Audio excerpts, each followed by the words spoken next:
This is the day that the Lord has made. Good morning, everyone, and a joyous welcome to the Annisquam Village Church. Know that wherever you are on your spiritual journey, and wherever you are physically located, you are warmly welcomed and deeply accepted here. Today we celebrate a remarkable event and an ongoing relationship of great significance.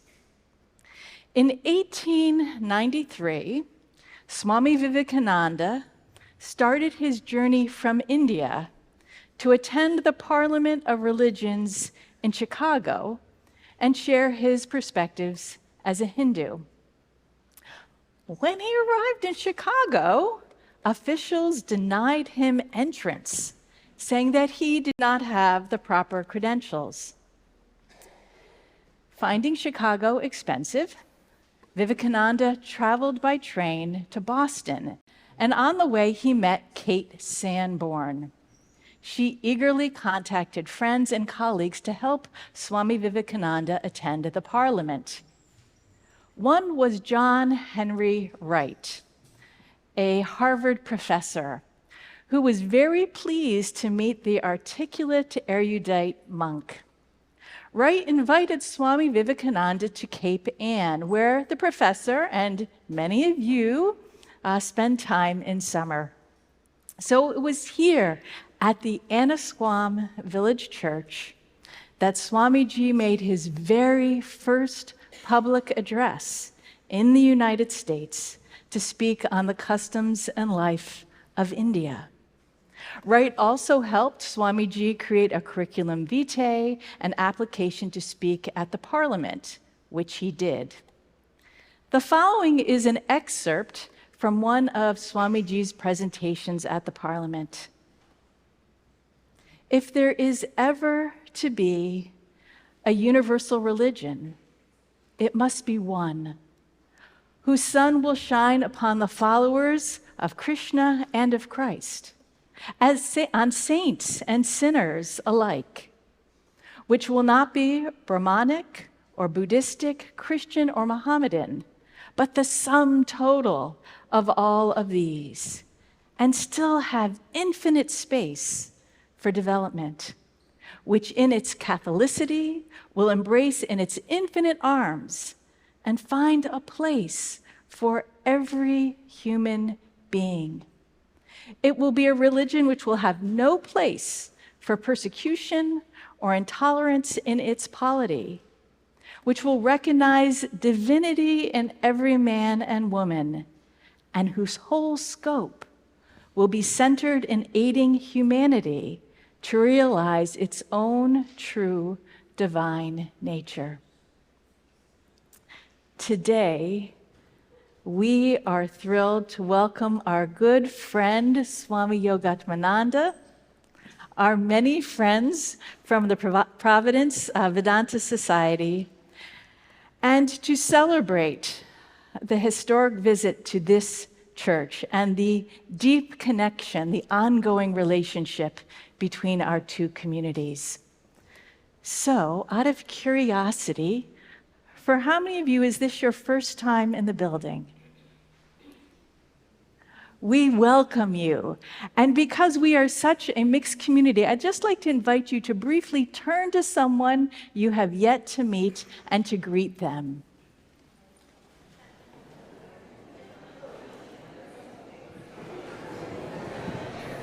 Well,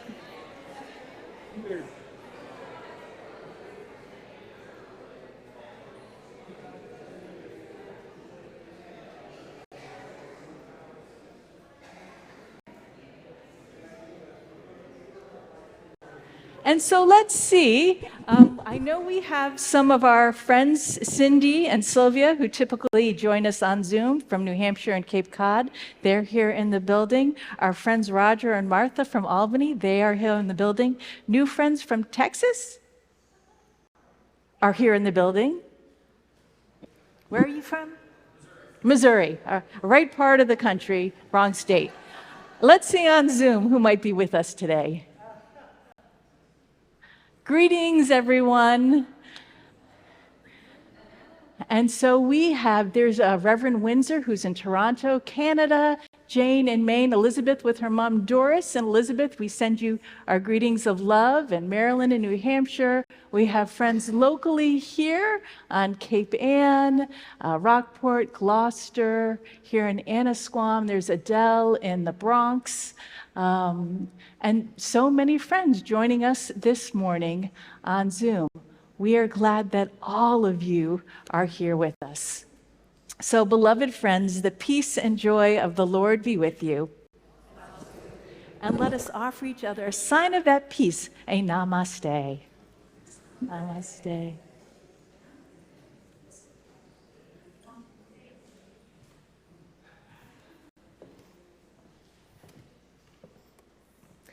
And now, Swami Yogatmananda will help center us with sacred sound.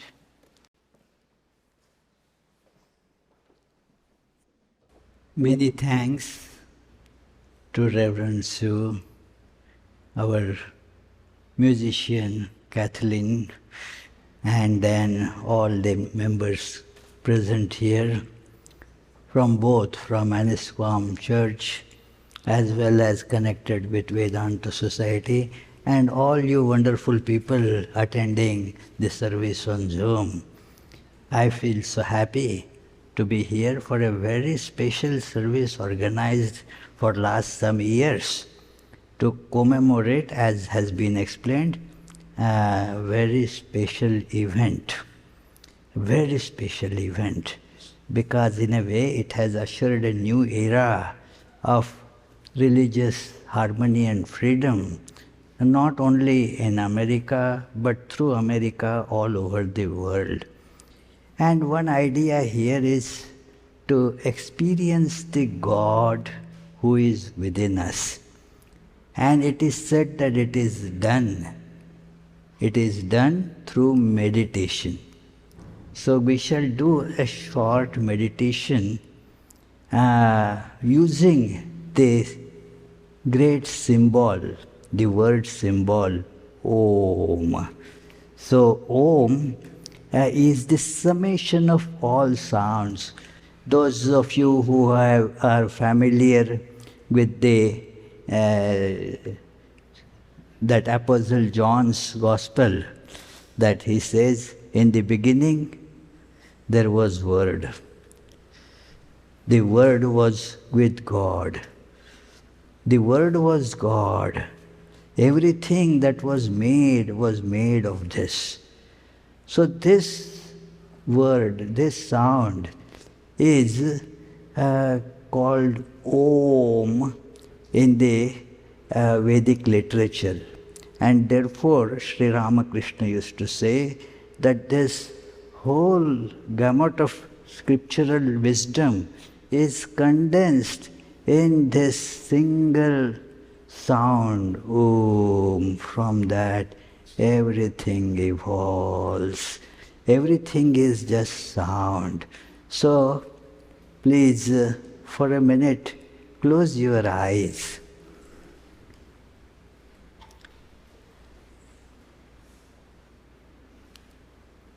As I close my eyes, all the forms are gone.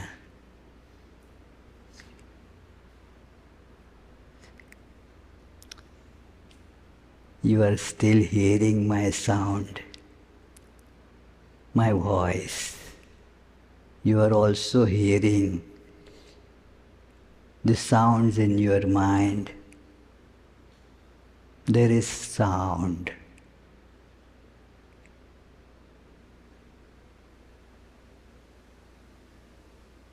Now feel all the sound is unified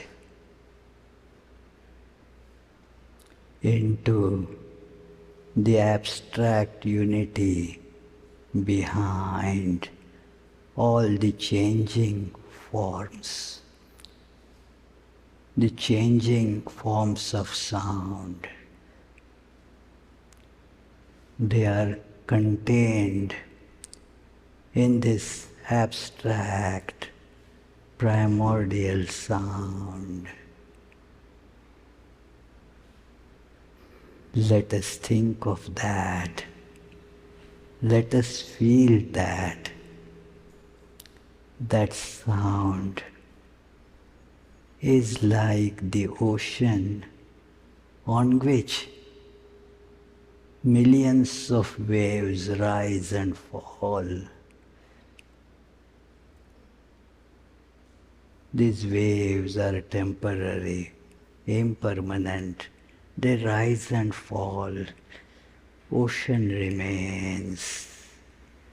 This primordial sound is the summation of all sounds.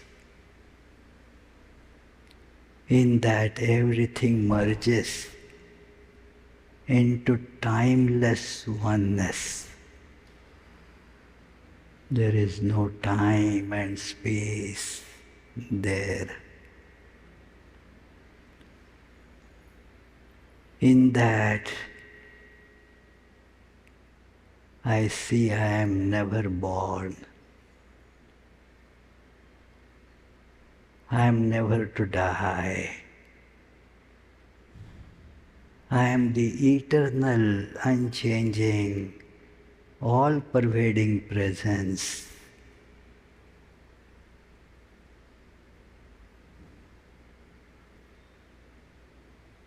That presence is the bliss. It is perfection.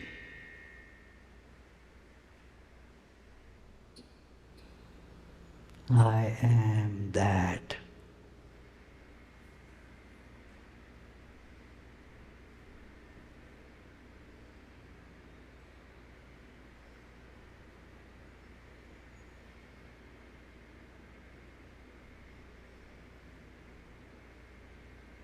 Now let us open our eyes and see all the various forms without forgetting the unity that is behind them. Just as although we see the panorama of the waves on the ocean rising and falling, we see the multiplicity of the waves, but know that the ocean is one without second, common to all waves. So let us think all these forms, they are actually emerging from that one without a second source, and all of us are one there. It is in that is the life, it is in that is the bliss, and therefore that is the goal of life. And when we see this oneness, even when with open eyes we are seeing multiplicity, then that oneness changes our behavior. We become loving and full of cooperation, care to everyone. The love automatically spreads, all jealousy and hatred is gone. Just as one hand doesn't hate the other hand, cannot, because it is the one person, one being. So when we come to see the oneness in all beings, there will be no hatred. And that is how the saints are. The life of saints is that. Each of us can become saint like that without performing any other miracle. It is to bring out this awareness of already existing divinity and oneness. We become this saint, and thereby there is no hatred, no jealousy. We just have the loving cooperation and care. Om Shanti, Shanti, Shanti.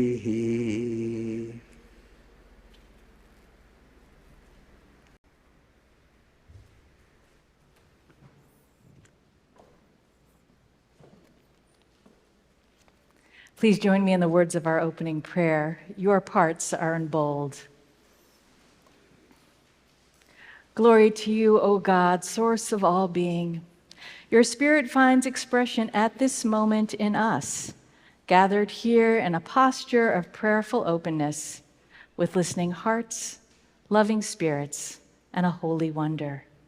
Together we pray, O gracious, gentle Spirit of love, your energy permeates the universe, igniting us with your goodness, truth, and beauty.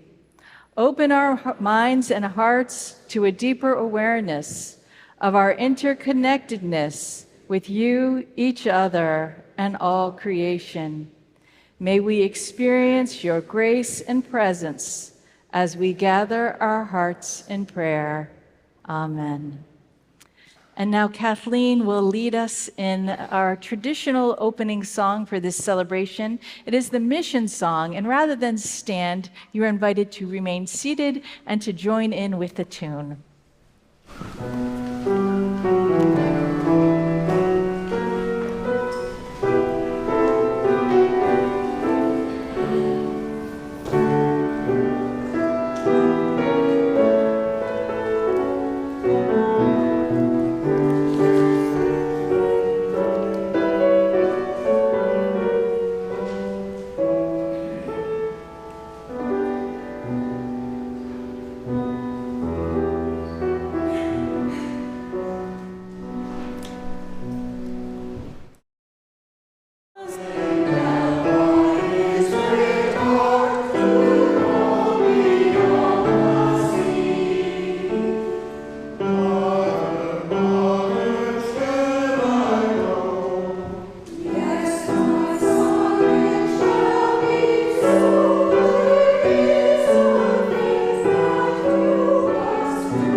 To prepare for this service, Swami Yogatmananda, Kathleen, and I were conversing.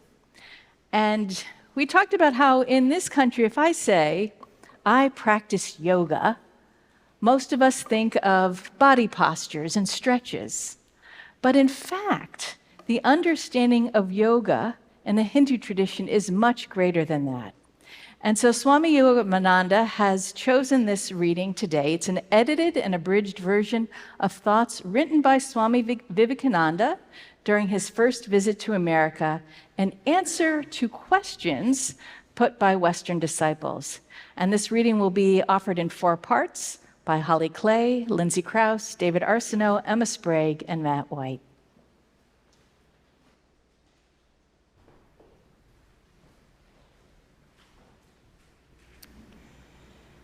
Our goal is to be free.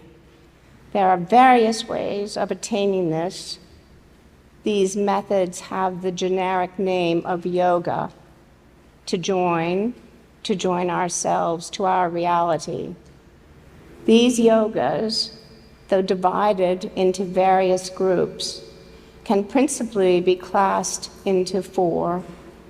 And as each is only a method leading indirectly to the realization of the absolute, they are suited to different temperaments.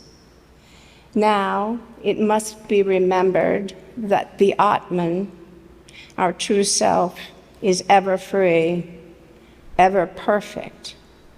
But the ignorance that covers Atman's nature needs to be removed.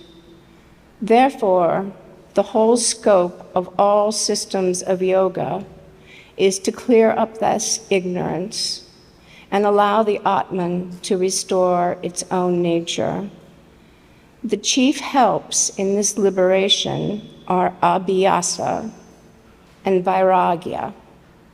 Vairagya is non-attachment to enjoyment, because it is the will to enjoy that brings all the bondage in its train, and abhyasa is constant practice of any one of the yogas.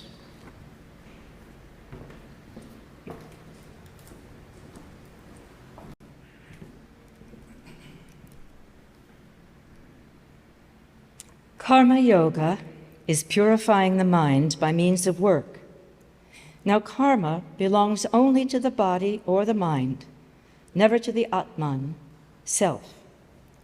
Only it can cast a veil before the Atman. The veil cast by bad karma is ignorance. Good karma has the power to strengthen the moral powers. But if the work is done with the intention of enjoyment, it then produces only that very enjoyment and does not purify the mind or citta. Therefore, all work should be done without any desire to enjoy the fruits thereof. All fear and all desire to enjoy here or hereafter must be banished forever by the karma yogi. Moreover, this karma without desire of return will destroy the selfishness, which is the root of all bondage. The watchword of the karma yogi is, not I, but thou. And no amount of self-sacrifice is too much for him. Again, with many, the bondage of wealth is very great, and karma yoga is absolutely necessary for them as breaking the crystallization that has gathered around the love of money.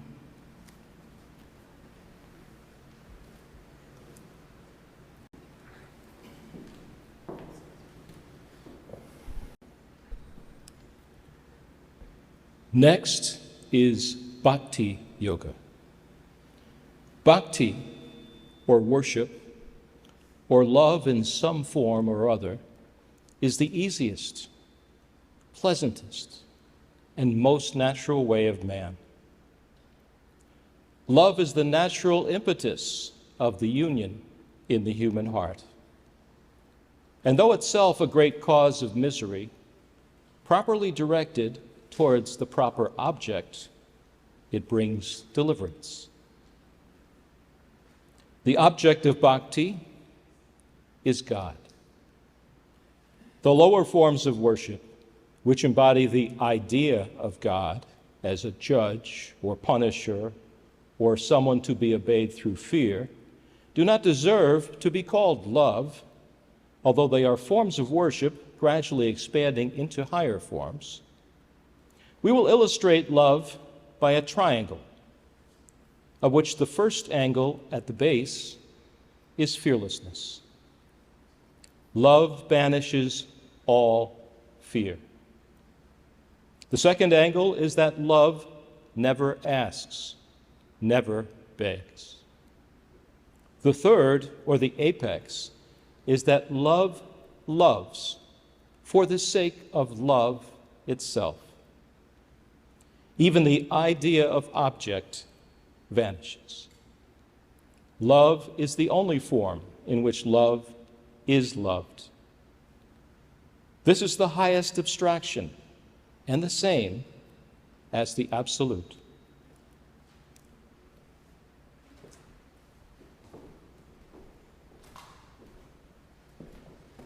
Next is Raja Yoga. This yoga fits in with every one of these yogas.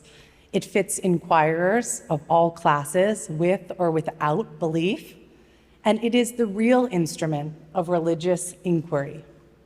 As each science has its particular method of investigation, so has this Raja Yoga, the method of religion. The chief parts are the pranayama, concentration, and meditation. For those who believe in God, a symbolic name such as Om or other sacred words received from a guru will be very helpful. Om, the greatest, meaning the absolute. Meditating on the meaning of these holy names while repeating them is the chief practice.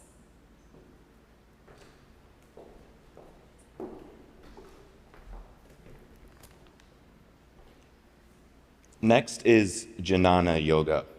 This is divided into three parts. First, hearing the truth, that the Atman is the only reality and that everything else is Maya, reality. Second, reasoning upon this philosophy from all points of view. Third, giving up all further argumentation and realizing the truth. This realization comes from 1, being certain that Brahman is real and everything else is unreal. 2, giving up all desire for enjoyment. 3, controlling the senses and the mind. 4, intense desire to be free. Meditating on this reality always and reminding the soul of its real nature are the only ways in this yoga. It is the highest but most difficult. Many persons get an intellectual grasp of it, but very few attain realization.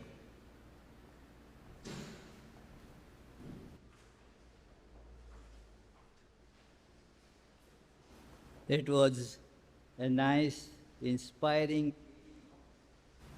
Let me put on this gadget.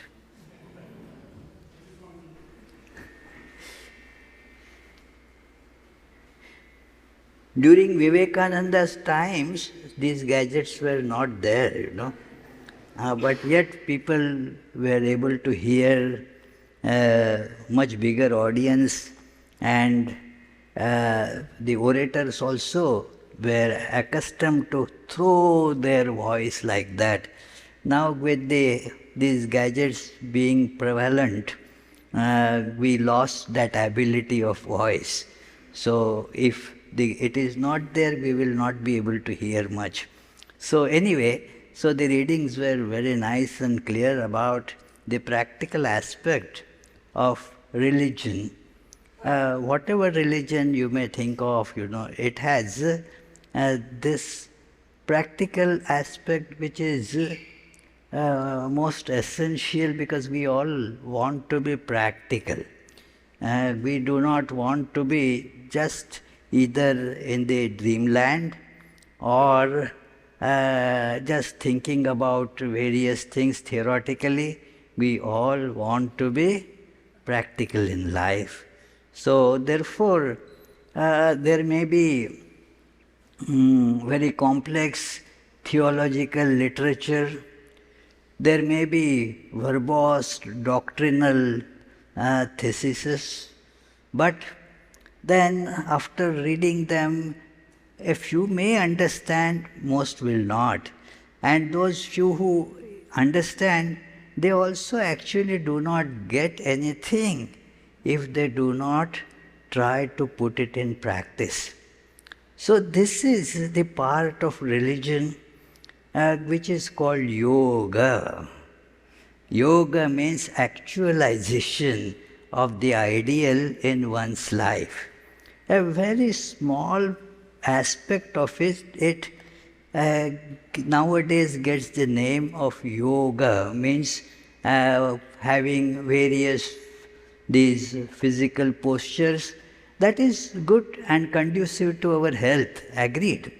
But that is nowhere in our scriptures, in Upanishads or Bhagavad Gita. The word yoga has never been used in that sense. It always has been used in the sense that it is a transformation from where we are to where we should be. It is a transformative process that we know that that is the goal. Now the question is how to transform our lives actually to get there. It is all right, nice to hear that we are all one and this Atman, our true nature, is indestructible. We are immortal. We are ever full of bliss. But practically, I am afraid of death every moment. I am suffering from this. Although I am bliss itself, I read that, but I am miserable, I am jealous, I feel that I am different from others, I am superior to others, and the life becomes fraught with all these things which we have to transcend to get to that source, the absolute bliss. And so we have to do something. Like when you all came here, what did you do? You just imagined? No. You took whatever vehicle, or if you are staying just close by, use the vehicle of your two legs to come here. But one has to do something to connect yourself to the goal. That is Swami Vivekananda's major contribution to the world of religion, not only to the Hindu thought, but to all religious thought, that it has to be a practical method by which we realize the goal. As Jesus mentions, I am the goal, I am the way. We read it, but do we follow the way so that we become Jesus-like? We may just keep on arguing whether it is Trinity right or Unity is right. Should we be Trinitarians or Unitarians and all? Endless arguments. But the question is, can we or should we follow the footsteps of Jesus? And then we will find what Jesus found. We will find all the saints and sages actually found. So that is called the yoga, the whole science and technology of transforming one's life. And Vivekananda presents it in 4 yogas, not that it was an original invention of Vivekananda, but all these things are given in Upanishads and Bhagavad Gita in great details. Vivekananda presented them in the modern language in a way that people of this age can understand. So we have to do that, as the readings told, that every aspect of our life has to be turned towards the ideal. Like suppose you came here by car, most of you did. When you came by car, if the four wheels of the car are going in four different directions, what would you expect? And that is what happens. We have these three important faculties. The faculty of intellection, faculty of feeling, and faculty of working. In pedagogy, they are called 3H, head, heart, and hands. So they all must work in unison. And unison means what? Towards what goal they should unite? The ultimate goal of life. So this is how our hands, the working ability should be directed towards that goal. That is called yoga of action. Whether the work is small or big, that doesn't matter.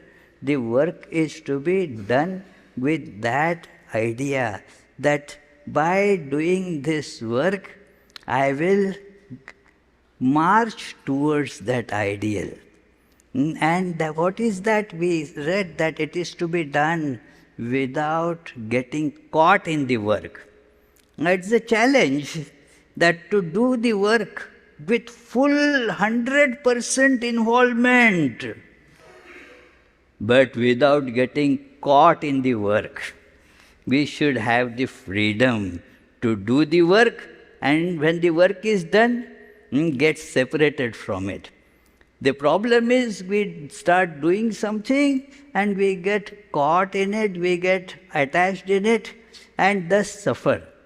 So whether the work is small or big doesn't matter. Work has to be done with complete detachment.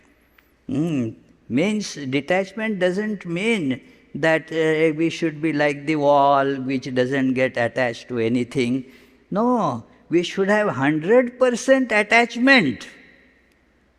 And at will we should be able to detach.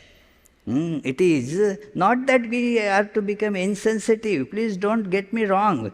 Many sometimes feel that, okay, so I will be aloof from everything. I will not get involved in anything.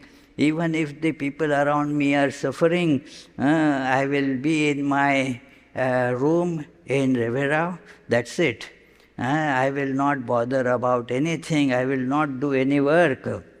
That is nonsense. That is not being really detached in that sense. In the sense of yoga, we should be doing work with full involvement. And when the work is done, remove yourself completely. Do not have a lingering attachment with that work. It is like the light switch, that when you want the light, you switch it on. Full involvement, the electricity is fully flowing in those light fixtures. When you don't want, you switch it off. Completely the current is taken out from that. So similarly, go to work. 100%. And then when you remove, work is done. Now I don't have to worry about it. Completely detach from it. This is a very simple presentation, but one has to practice it. Yoga is, as I mentioned, is a practical aspect. One has to get perfected in it gradually. It is, I gave that analogy many times because it just resonates, especially with the younger people in colleges and schools, that you can read everything about swimming in a book. Maybe in one day you will be able to finish that book. Then next day, do you automatically become Michael Phelps? No, you have to what? Practice. Disciplined practice for a long time, for many years. Now, we see Kathleen and the group, they play music so well, sing so well. That doesn't happen just by reading a book on music. You have to practice. So, that is how the practice of detachment, attachment and detachment has to be done. This is the yoga of action. And so with our love also, that yes, our love faculty, the heart also has to turn towards that ideal. That is called the yoga of devotion or bhakti yoga. Because our life is mostly governed by the emotions. We may be very intellectuals or proclaim to be very intellectuals, but what really propels one's life is emotions. Think of it, I ask that, well, we are intellectuals. Do you eat ice cream because intellectually you feel that it is nutritionally very good for you and so forth? You go to eat it because you like it. That's it, That is why our likes, dislikes, they have to be properly trained, turned towards what is the real source of love. The real source of love is God. Nobody loves anybody else. You may say, oh, I love you. It is impossible, friends. It is impossible. I am using this word with responsibility. No human being can love another human being. But we all can love God. And through God, then that love becomes a universal love. We can love everyone. Otherwise, our love is not, there isn't much love. It is emotional blackmailing that gets called love. That, hey, if you love me, you must do this for me. Is it love? Just think about it, So, the love can be only for God, who is our indwelling reality. So whatever is mine, I feel love for that. Like my body, I am concerned about it, I feel love for it. My spouse, my children, my community, my church, my country. You can see the common word is my. My means what? I has been invested in it. I has been put in it. That our real I is the source of love. And thus, as much I we put in it, so much love goes there. Like as much sugar you put in something, that thing becomes that much sweet. What do you put in sugar to make sugar sweet? Do you have to put anything in sugar to make the sugar sweet? It is the sweetness. So, God is sweetness. God, who is our self, is the real source of love. So, to turn all love in that direction is the practical way to attain to the goal. Then there is what was described, the yoga of intellect, head, that know what is permanent and what is impermanent, and turn your attention consciously to that which is permanent, not towards what it is impermanent. See, it is important. Many times I feel that this example works very well, that when we know something to be impermanent, then we do not get attached to it. It is only by seeing something that is impermanent as permanent, we get caught in it. When we know something to be impermanent, we do not get caught in that. That is why one of the essential teachings of Buddhism is to see everything to be impermanent, so that we do not get attached to that, we do not see that as real. That I give the example that when you travel in a plane, you are assigned a seat. So you say that that is my seat, and 17E is my seat. But then when the flight lands, when the plane lands, you know that it is impermanent. It was not really my seat. For 2 hours or so, it was my seat. So have you seen anybody shedding tears while leaving that seat? No. Oh, my dear seat, my heart aches so much because I have to now leave you. No, nobody sheds a tear. In fact, they are ready even before everything, take their things and ready to rush out. Because there is the true knowledge of impermanence about these forms in the world. We have seen in meditation, they are like the waves. They come, they grow, and they fall back. They are impermanent. So we have to actually put that wisdom and act. That is the yoga of intellect. All these are to be turned towards this head, heart and hands, to be turned towards God. The fourth yoga that Vivekananda mentions is the Raja Yoga, means learning to control our instruments like mind and body. They have to be brought under control, increase the levels of concentration so that we can do all other yogas also quite well. So that is called therefore the Raj Yoga, the King Yoga. Means the king amongst the yogas, because it is involved in the practice of all other yogas by developing the power of concentration and control.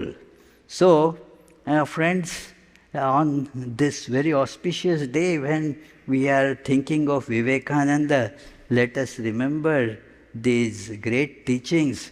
He drew a picture of Sri Ramakrishna. Not as Sri Ramakrishna as you look at it, but for him, Sri Ramakrishna was a harmonious blending of all yogas. And so, what he drew now stands as the emblem of the organization he started, Ramakrishna Mission. So that emblem is a kind of, if you speak in terms of music, a symphony of all yogas, harmony of all yogas. So that is the life of Sri Ramakrishna, all yogas combined. So some people call it a snake symbol. I don't have that right now with me, but on our website you can see it. So this is all the yogas, they come in our life, and our life then actually comes to the goal, that while following the directions, all wheels of your car were coming in the direction of this church, and then the result was you got here. So exactly we will realize the goal of our life by practicing the yoga. Thank you very much, friends.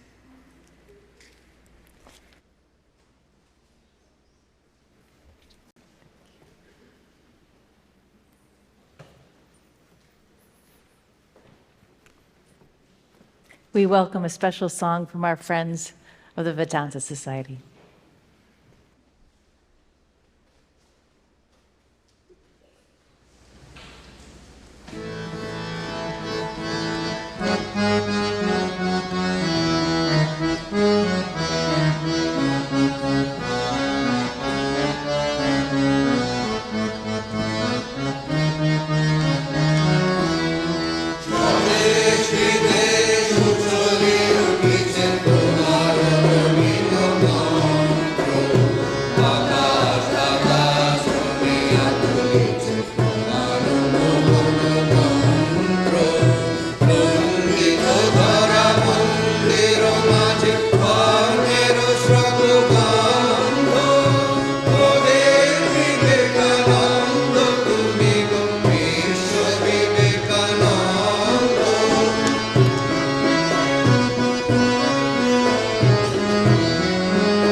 This song was composed by one of the brother disciples of Swami Vivekananda. When we say brother disciple, we mean disciples who were initiated by Sri Ramakrishna, Vivekananda's guru.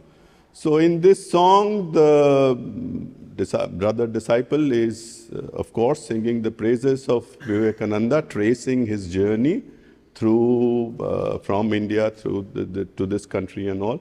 But the refrain is basically that you are our Vivekananda, meaning you are our brother Vivekananda, and yet you are Vivekananda to the whole world. So that's the refrain. Moder Vivekananda tumi Bishwa Vivek. You belong to us, definitely, but at the same time, we cannot just claim ownership of you. You are too wide, too broad, too vast to be captured just by us. You belong to the world. Thank you.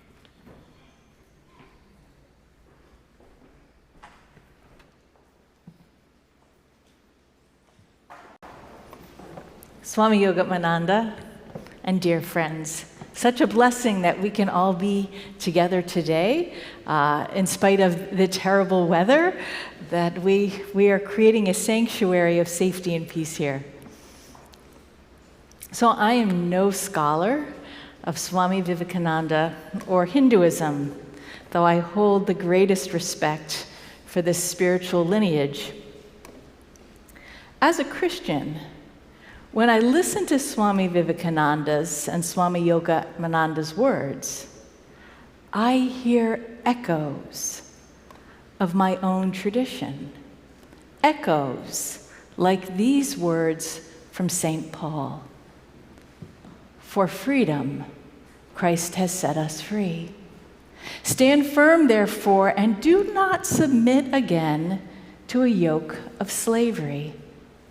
For in Christ Jesus, the only thing that counts is faith working through love.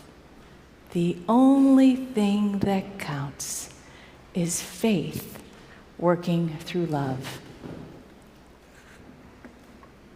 For you were called to freedom, brothers and sisters, St. Paul says, only do not use your freedom as an opportunity for self-indulgence, but through love, serve one another. Love. This is what unites us, what yokes us to God and to each other. Love.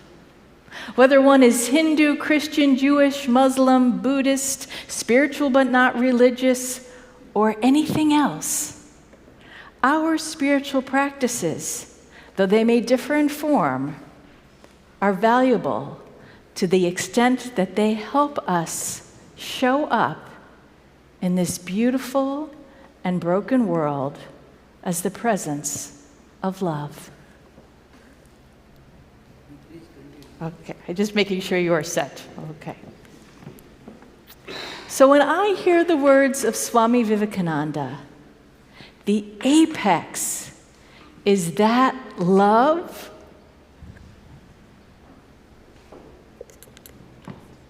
When I hear the words of Swami Vivekananda, the apex is that love loves for the sake of love itself.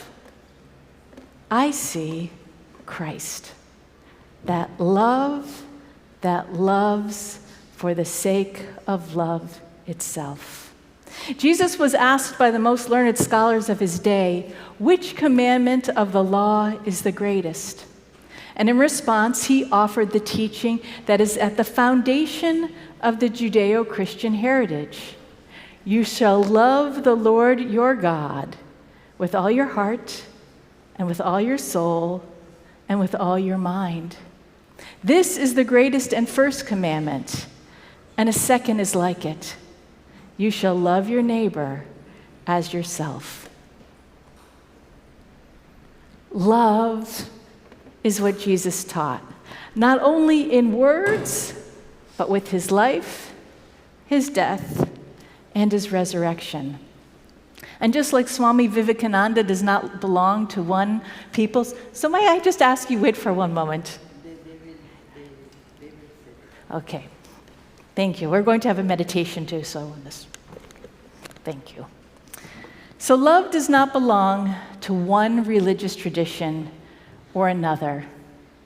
It is at the heart of every tradition. If we can remember this, we can find a path to unity, peace, and hope together. Franciscan friar Richard Rohr offers, religion at its best helps people to bring this foundational divine love into ever-increasing consciousness. This is a love beyond words or forms or image, a love beyond doctrines, dogmas, or labels, a love accessed through the heart. So our religious and spiritual practices, our yogas, whatever our tradition, if they are to be of any benefit on our journey, they must invite us to become aware that we are within the field of love and within the flow of love, receiving the gift of divine love and sharing it with others. Our practices can help us do this by learning to overcome our egos, our limiting thoughts, our destructive actions, so that we can become who we are created to be, love.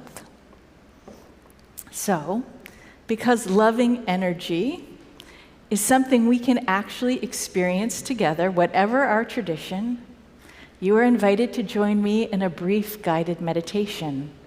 I will offer a wee bit of direction to help us enter into a meditative state. There are probably some very experienced meditators here and some not so experienced. So this is for the not so experienced.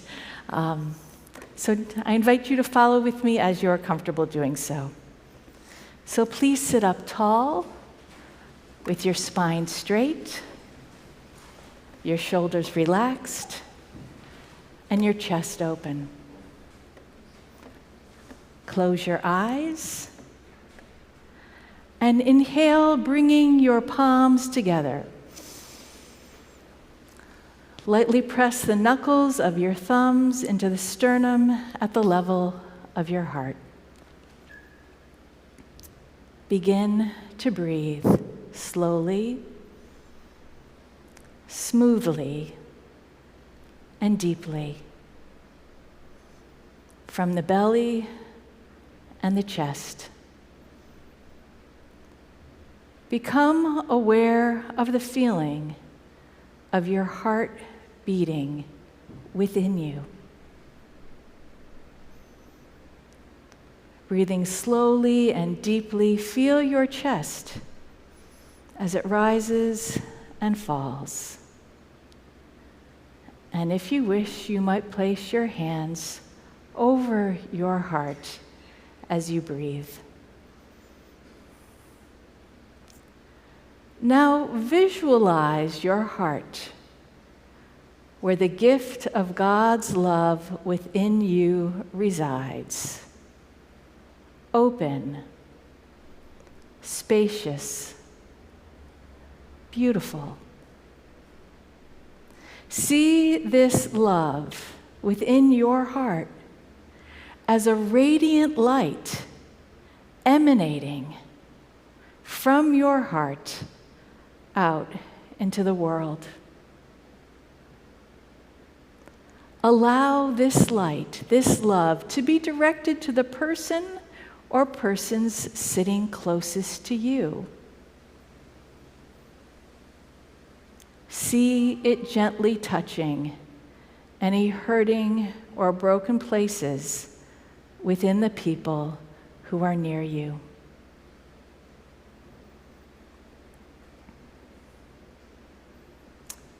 Now imagine that you are in our choir loft, looking down while each person is extending their light, extending their love. See the whole church aglow. Next, picture a family member or friend who is in need of loving support, and extend the light of God, the love of God, from your heart to theirs.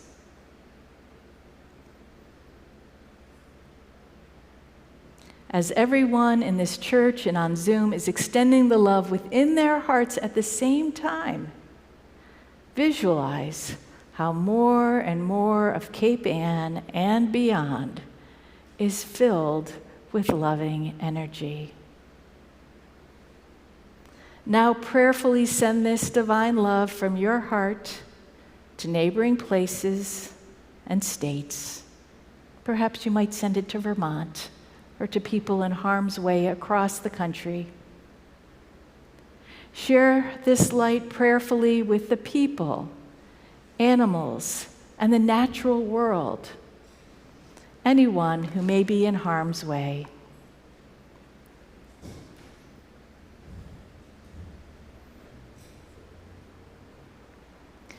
Remember that everyone in this church and on Zoom is doing the same thing, sharing the gift of loving energy.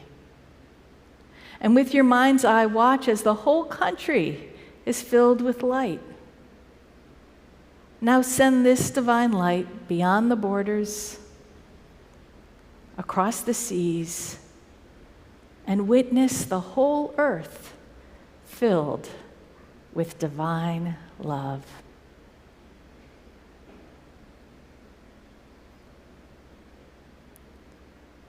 For a moment, allow yourself to rest and enjoy the light of God that surrounds us and fills us. The Spirit of God present within and around us.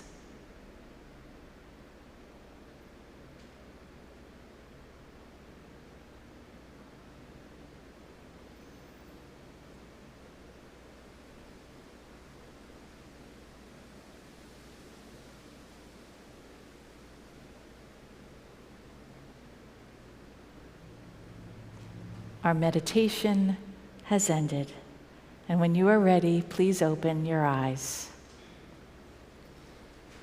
May we remember the power of God's love that lives within our hearts and devote ourselves to being that presence of love in the world. Amen.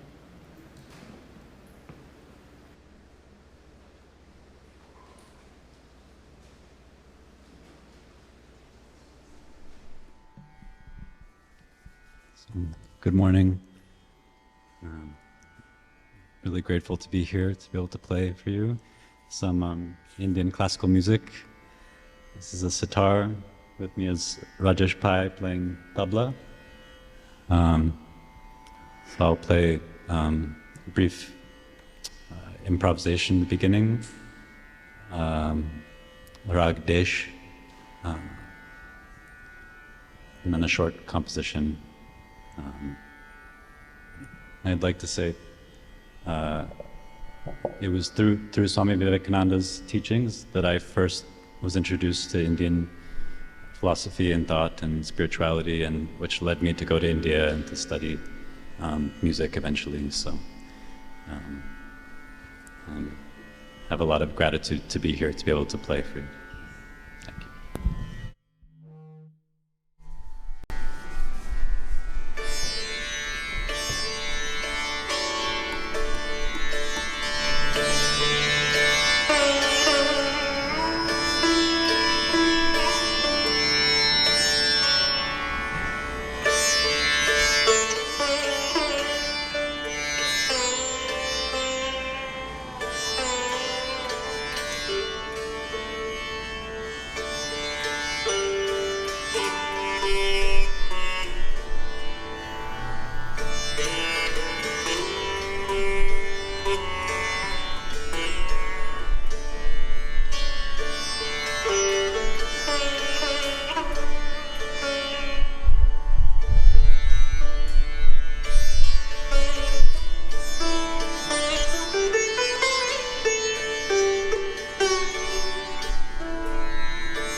And you are invited to join me in an adaptation of the Lord's Prayer. This is written by Helen Weaver, and the words are found in your order of worship.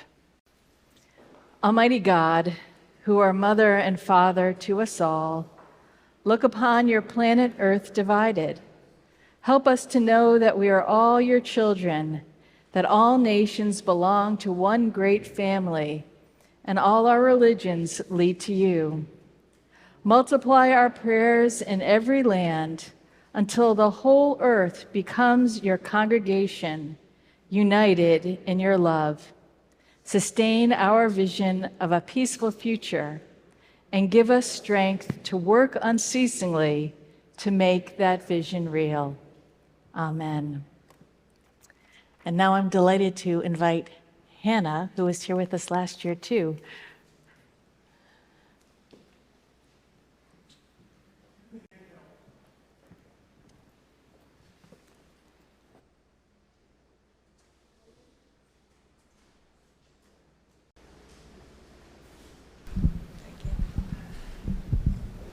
Good morning, everyone. I go by the name Be More 7, Blessed Movement and Original Rhymes Divine. And it's always an honor whenever Swami invites me to perform either here or at Vedanta. So I have a special song for you that I wrote about Vivekananda and Vedanta. Drop that beat. Stop not till the goal is reached. Stop not till the goal is reached.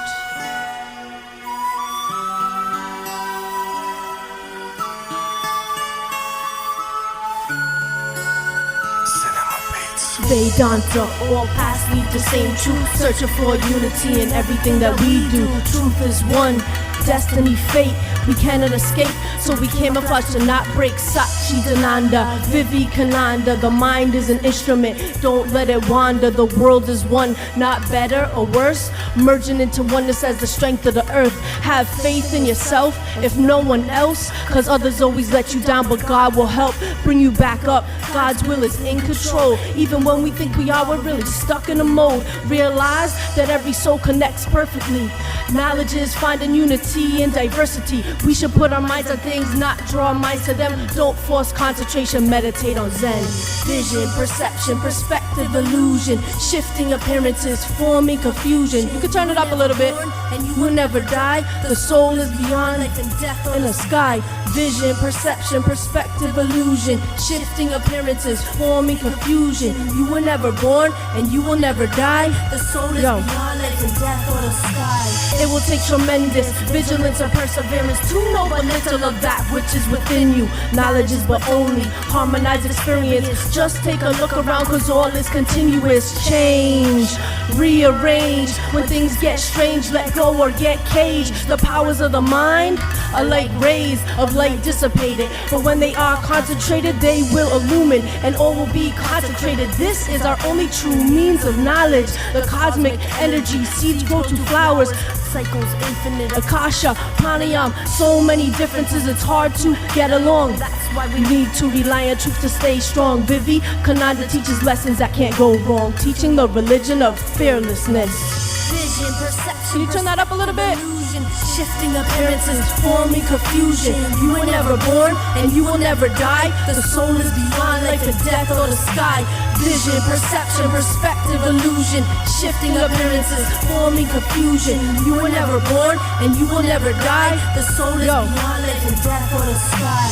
Fearlessness is the goal that we strive for. Always wanting more but not working towards. We speak of many things and never do them. Fear holds us back, don't react, just pursue. Then see what becomes of it. Don't turn your back and quit, even if it only seems like it's a little bit. Change can't be equipped to happen overnight. Don't give up until you get it right. Bringing truth to the light is what he's about. Vivekananda thus spake to big crowds, gave us muscles of iron and nerves of steel. Don't conceal his truth, massive and unreal. This is not about finding religion. He taught us how to manifest divine within. This is not about finding religion. He taught us how to manifest divine within. Vision, perception, perspective, illusion, shifting appearances, forming confusion. You were never born and you will never die. The soul is beyond life and death or the sky. vision, perception, perspective, illusion, shifting appearances, forming confusion. You were never born and you will never die. The soul is beyond life and death or sky. Yeah, Vivekananda, stop not till the goal is reached. Thank you.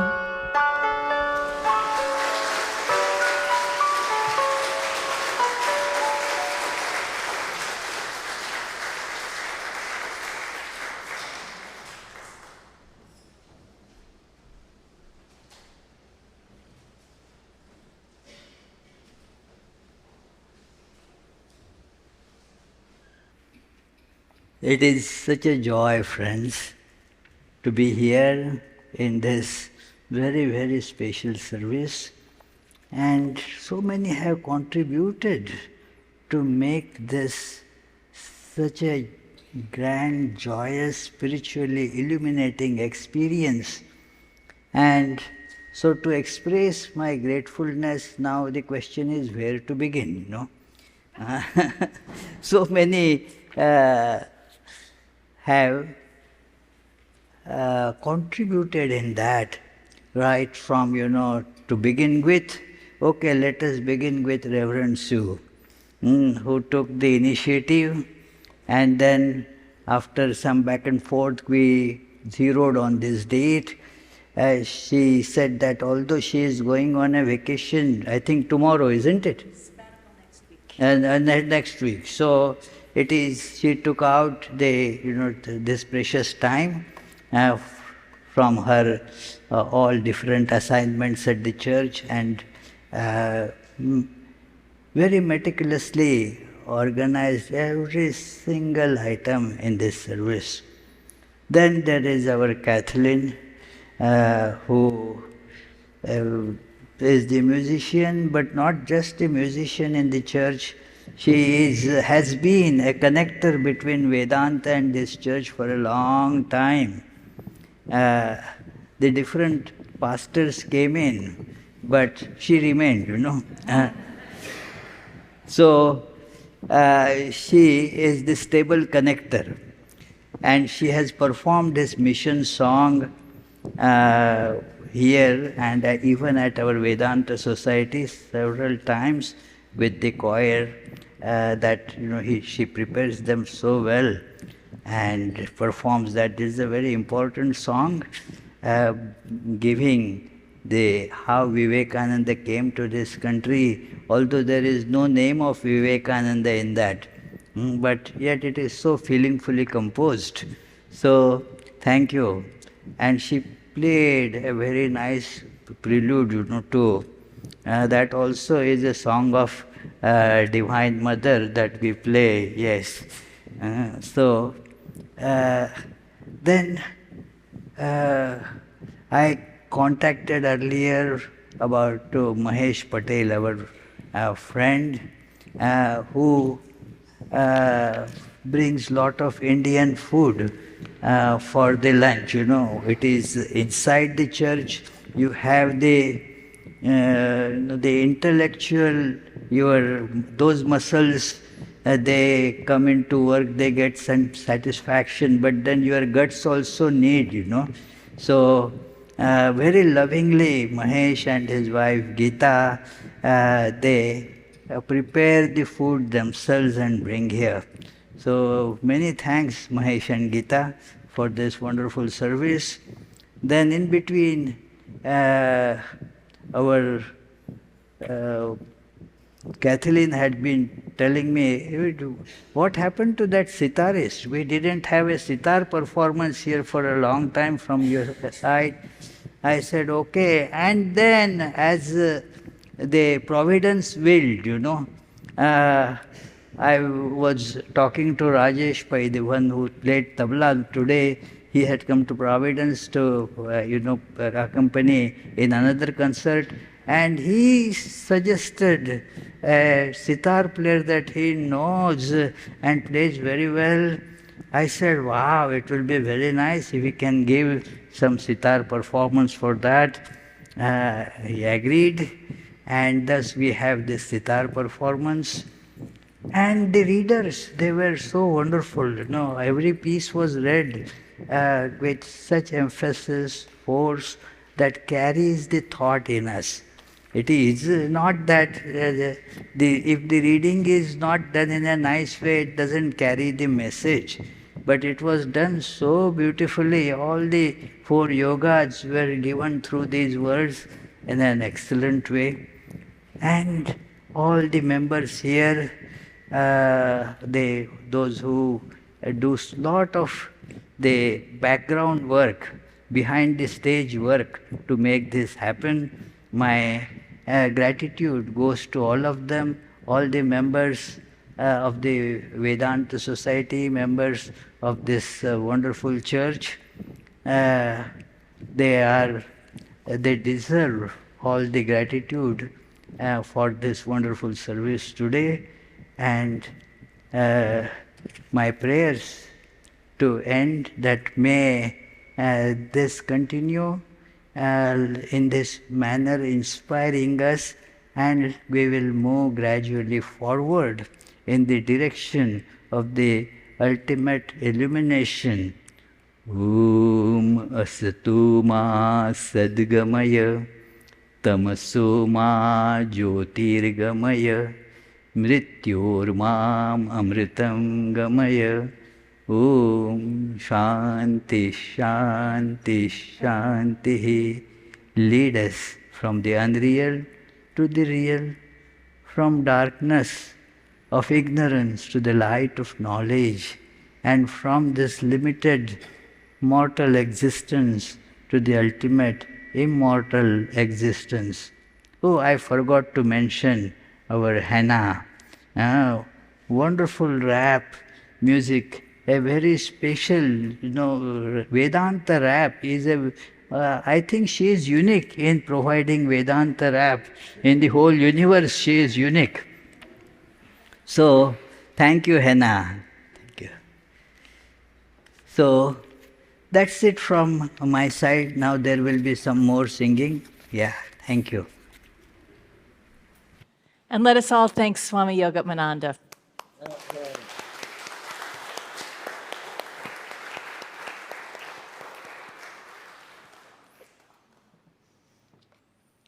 And a special thanks too to Rick Blue, who has managed our Zoom and audio visual for us today. Great to have you guiding us technically. It's Kathy Johnson and Marilyn Kimball's birthdays today. If you know those people, send them your love. As Swami mentioned, there's lunch after the service. We hope all of you can come. It will be downstairs where it's nice and cool. Next Sunday, this congregation will celebrate communion. And, oh, look at that. Rick does these so nicely, too. And then right after that, I go on sabbatical. I'm taking pilgrimage to Iona with my good friend, Reverend Bridget. And I will be gone. And Reverend Elizabeth, who is here with us today, Reverend Elizabeth King, if you want to raise your hand, she will be with us for the month that I am gone. So we are so fortunate that she will be here.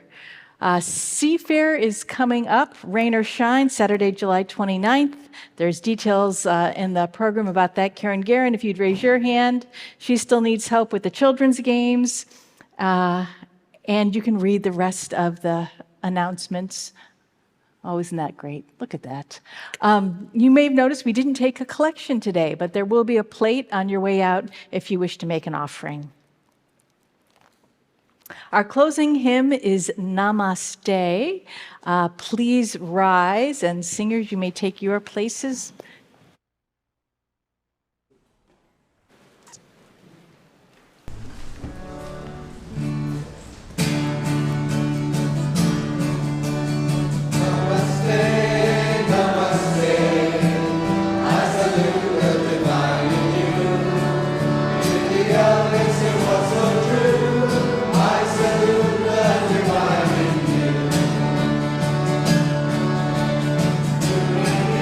From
Now hear these words of benediction.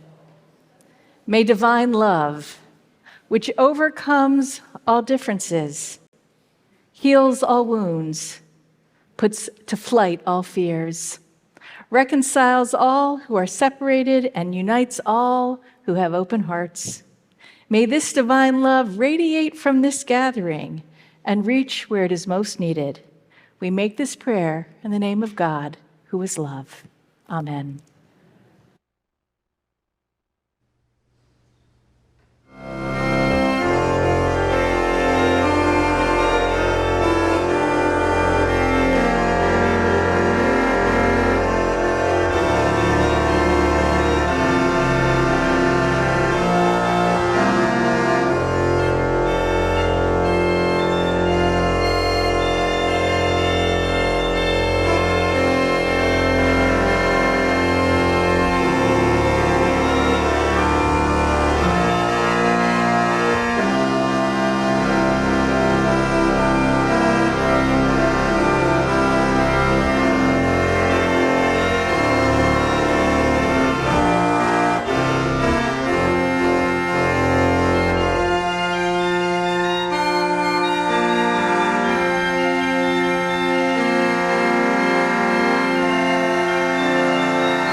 Our service of worship is concluded. Our service to the world begins. Please join us for lunch downstairs.